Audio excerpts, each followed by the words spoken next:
Hola, muy buenos días a todos. Mi nombre es Cristian Pérez Lockman, soy médico neurólogo, especialista en trastornos del movimiento y hoy en el Día Mundial de la Concientización sobre la enfermedad de Parkinson vamos a tocar un tema muy importante que es tratar de contestar la pregunta, ¿se puede prevenir el Parkinson? Y vamos a descubrir algunos de los signos tempranos y qué medidas podemos tomar si los llegamos a descubrir en nosotros mismos. La primera y más importante pregunta ¿es posible prevenir el Parkinson? Para mantenerlo sencillo, desafortunadamente la respuesta es no. No podemos prevenir en la actualidad que nos dé la enfermedad de Parkinson. Pero existen muchas cosas que podemos hacer si identificamos algunos de los síntomas tempranos o algunas cosas que podemos hacer antes de identificar los síntomas. ¿Por qué no podemos prevenir la enfermedad de Parkinson? Bueno, en 200 años desde su descubrimiento, desde su descripción, ha habido muchos avances tecnológicos en la medicina. Hay otras enfermedades que antes no tenían cura, que ahora sí se pueden curar.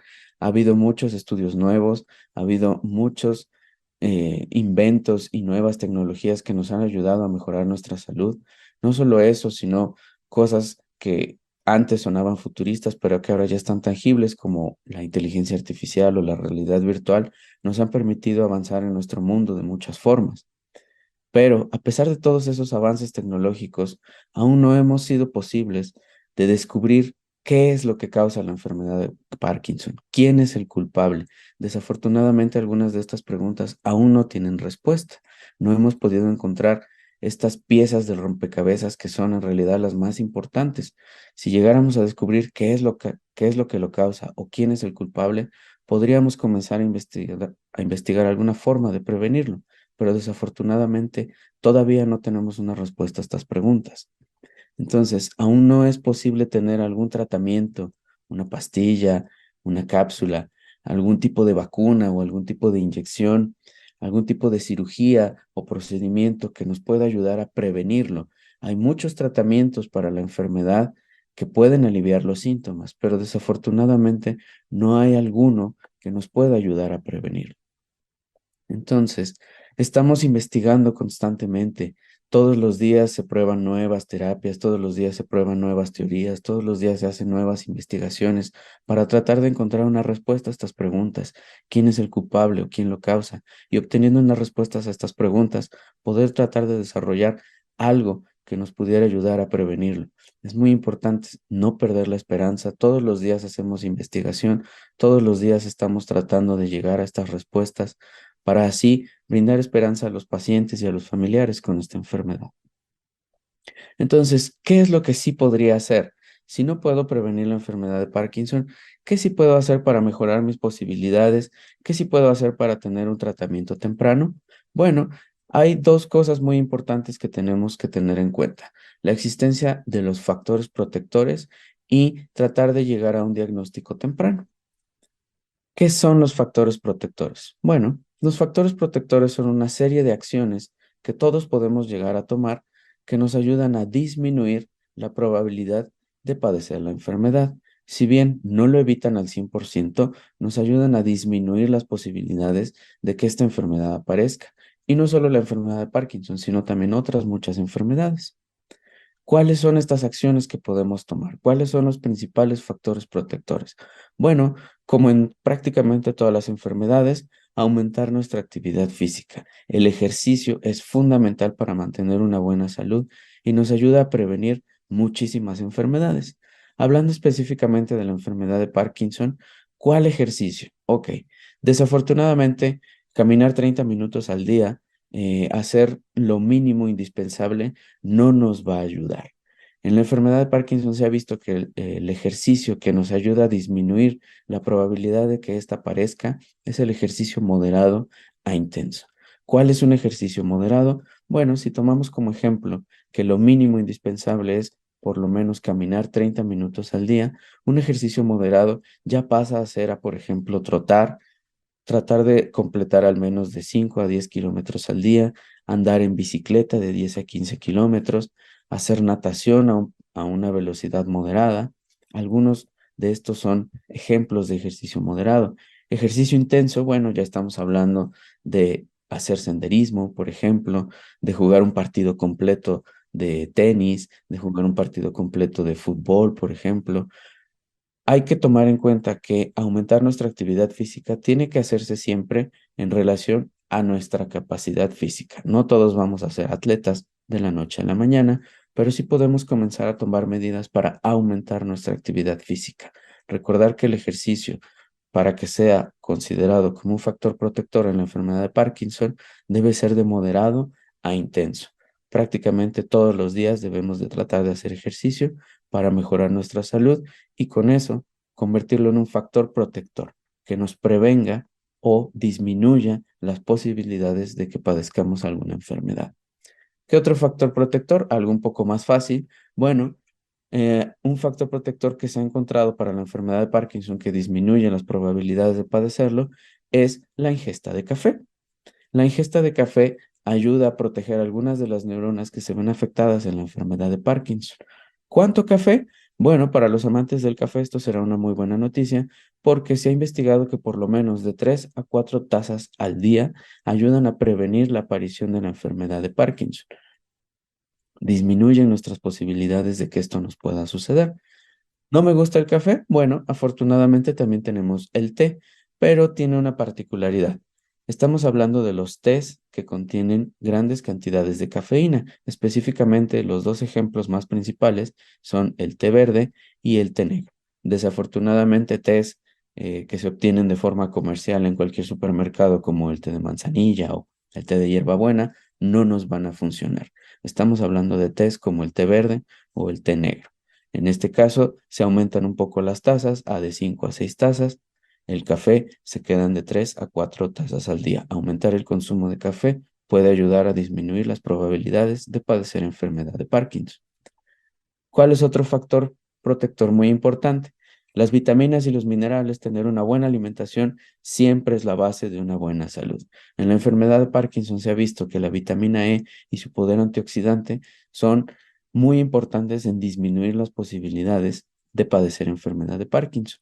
Entonces, aumentar su consumo nos va a ayudar, se va a convertir en un factor protector, específicamente la vitamina E, ya sea en alimentos o en suplementos. Aquí les pongo algunos ejemplos de alimentos ricos en vitamina E que podemos considerar aumentar su consumo para convertir a esta en un factor protector. El aceite y las semillas de girasol, principalmente, almendras, huevo, aguacate o espinacas, son solo algunos de los ejemplos de alimentos que debemos comenzar a aumentar su ingesta para así obtener más vitamina E y poder considerar a esta como un factor protector. Además de estas acciones, ¿cuáles son otras que podemos tomar de forma temprana? Bueno, hay algunos síntomas, algunos signos que nos pueden llevar a solicitar atención médica. Estos signos o síntomas por lo general aparecen antes, algunos meses antes, algunos años antes de los signos clásicos de la enfermedad de Parkinson. Como muy seguramente habrán podido ver en algunas otras pláticas, los signos clásicos de la enfermedad de Parkinson son muy conocidos: el temblor, la rigidez, la lentitud, pero hay algunas otras cosas que aparecen en el cuerpo humano algunos meses, algunos años antes, que nos pueden llevar a buscar una atención temprana. Al tener una atención temprana, el médico puede llegar a un diagnóstico temprano, con esto un tratamiento temprano y mejorar la calidad de vida, prevenir complicaciones. ¿Cuáles son algunos de estos síntomas? Bueno, uno de los principales y de los más reconocidos es el sueño inquieto. ¿A qué nos referimos con el sueño inquieto? Bueno, no solo es moverse durante el sueño, todos nos podemos llegar a mover, a acomodar o incluso adoptar algunas posiciones un poco extrañas que incomoden a nuestra pareja o a nuestro compañero de cama. El sueño inquieto se refiere a las personas que durante el sueño llegan a actuar sus sueños, es decir, pueden llegar a mover las manos como si estuvieran haciendo lo que están soñando. Por lo general, este tipo de sueños tiende a ser desagradable o a veces hasta violento. Entonces es muy común que estas personas durante el sueño, desafortunadamente, pues puedan soltar golpes o puedan soltar patadas a las personas que tienen al lado. Es muy común también que estas personas puedan hablar o gritar. Ahora, es muy importante diferenciarlo. Todos podemos llegar a balbucear durante nuestro sueño. Normalmente son palabras aisladas y por lo general no se entiende bien. Cuando es un síntoma o puede llegar a ser identificado como un síntoma, nos referimos a que estas personas pueden hablar, tener frases que se entiendan bien, pueden llegar a llorar o gritar durante el sueño mientras actúan lo que están soñando. Esto es a lo que nos referimos con un sueño inquieto. Recordar nuevamente que decir alguna que otra palabra, acomodarnos o incluso tener algún brinco que nos despierte es algo normal. Cuando nos referimos al sueño inquieto, nos referimos a estas acciones un poco más exageradas, si ustedes gustan, que van en relación a actuar los sueños. Por lo general, nuevamente son sueños desagradables. ¿Cuál es otro síntoma temprano que nos puede llevar a buscar atención? La pérdida del olfato. Ahora, aquí es muy importante señalar dos cosas. Esta pérdida del olfato, la que está relacionada con la enfermedad de Parkinson, es gradual. ¿Qué quiere decir gradual? Que aparece con los meses o con los años. Normalmente yo tenía un sentido del olfato normal, pero conforme han ido pasando los años, he notado que cada vez huelo menos, que cada vez necesito más perfume o loción para detectarla, cada vez me tengo que acercar un poco más a la comida para olerla. No es una pérdida del olfato aguda. Pongo como ejemplo reciente la enfermedad por COVID. Uno de los síntomas de la enfermedad por COVID era la pérdida del olfato, pero la característica de esto es que en esta situación, en el COVID, era aguda. Sucedía de un día para otro, sucedía de un momento para otro. La que está relacionada con la enfermedad de Parkinson es la pérdida del olfato gradual, que aparece con los meses o con los años. Y precisamente que no tiene otra explicación. En el COVID, ¿cuál era la explicación? Pues precisamente la infección por el virus del COVID. Pero en esta no tenemos una explicación clara. No es una infección, no es algo recurrente, no es que tenga algo estructural, como por ejemplo el tabique desviado o que haya yo tenido un golpe. ¿Sale? Es una pérdida del olfato gradual que no tiene alguna otra explicación clara. Ahora, si yo toda la vida he olido poquito y sigo oliendo poquito desde niña hasta que soy mayor, esta no es la que nos llama la atención. La que nos llama la atención es la que yo antes tenía un olfato normal y conforme han pasado los meses, los años, he notado que va disminuyendo y no tengo alguna causa clara como una infección, como un problema respiratorio. ¿Cuál es otro signo muy importante, aunque también muy común? El estreñimiento. Nuevamente, este tiene ciertas características. Estamos hablando de un estreñimiento crónico, no un estreñimiento que sucede de unos días o de unos meses. Estamos hablando de un tipo de estreñimiento que abarca muchos años.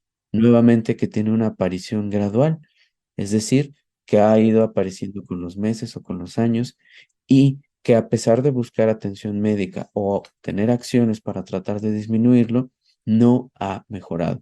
Es decir, si yo identifico que el estreñimiento que padezco actualmente está relacionado a mi dieta, que no consumo suficiente fibra, que no consumo suficiente agua, modifico esto y mejora, este no era el estreñimiento al que nos estamos refiriendo. Incluso puedo ir con algún médico especialista, un gastroenterólogo, me da tratamiento y mejora mi estreñimiento, este no es el estreñimiento al que nos referimos. El tipo de estreñimiento al que nos referimos nuevamente es crónico, aparición con los meses o con los años, que antes no estaba y que no tiene alguna otra explicación, que a pesar de tomar medidas o tener un tratamiento para mejorarlo, este no mejora. Nuevamente, si uno siempre ha sido estreñido desde la infancia hasta la edad adulta y no ha cambiado, este no es el tipo de estreñimiento al que nos referimos.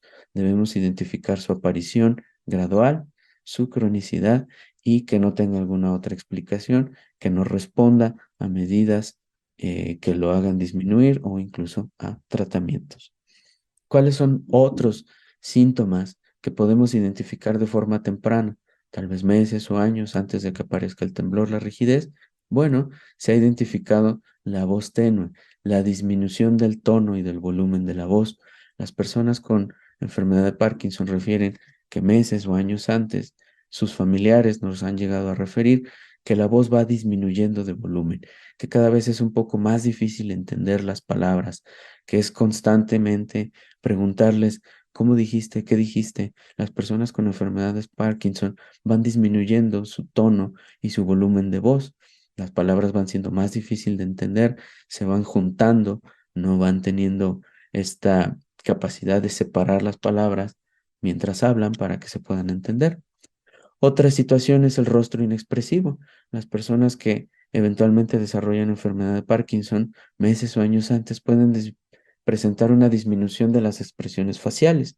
Incluso en medicina le llamamos la cara de máscara, es decir, van teniendo una expresión constante, una cara menos expresiva. Es muy común que les refieran que pueden llegar a verse constantemente serios o muy enojados.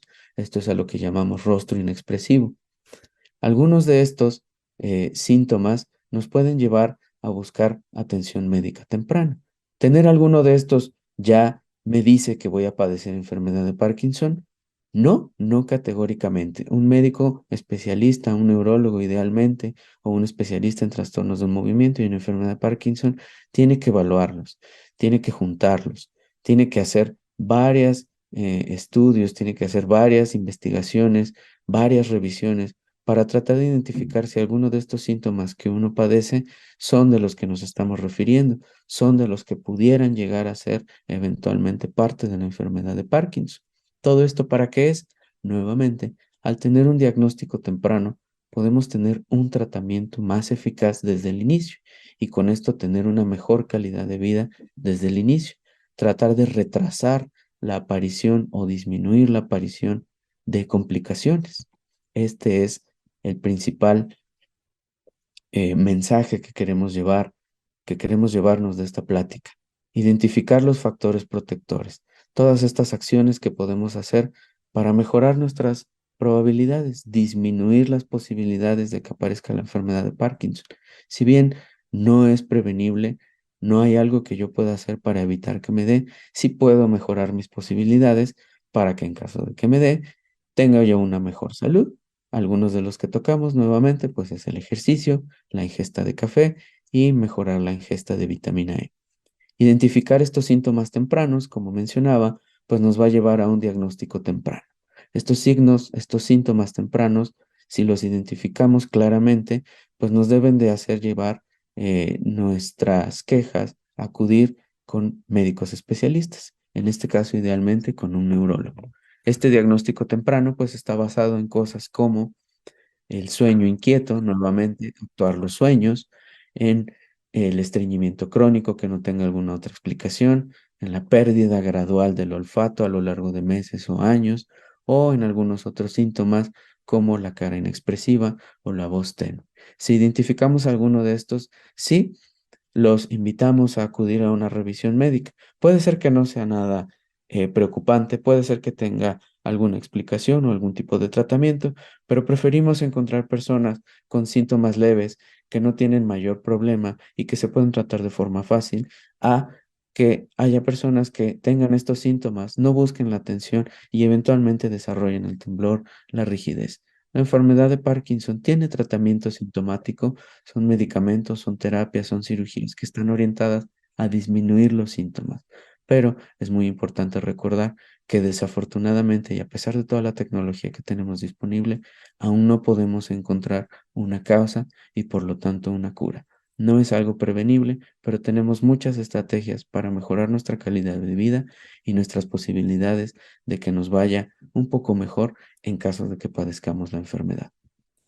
Espero que esta plática haya sido de su agrado, que hayan tomado algunas recomendaciones, que hay algunas cosas que podamos hacer en nuestro día a día para mejorar nuestras posibilidades, disminuir las posibilidades de que esto nos dé en algún futuro, o si con esta plática alguien pudo identificar algún síntoma con estas características, buscar la atención médica necesaria. Espero que haya sido nuevamente de su agrado y muchas gracias por su atención.